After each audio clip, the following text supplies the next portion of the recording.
Welcome back to another technical deep dive here in the debug zone.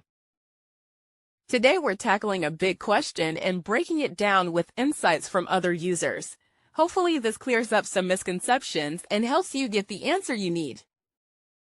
So buckle up, stay a little curious, and let's jump right in.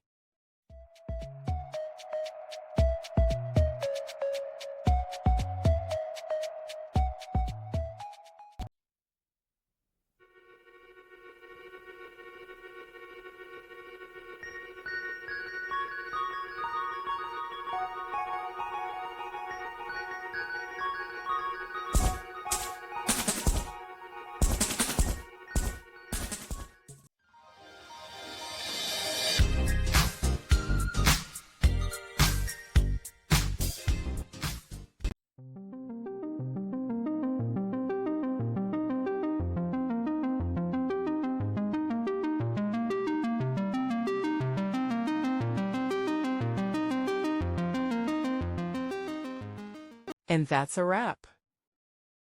I hope you found the answer you were looking for. If you did, take a second to hit that subscribe button. It really helps out.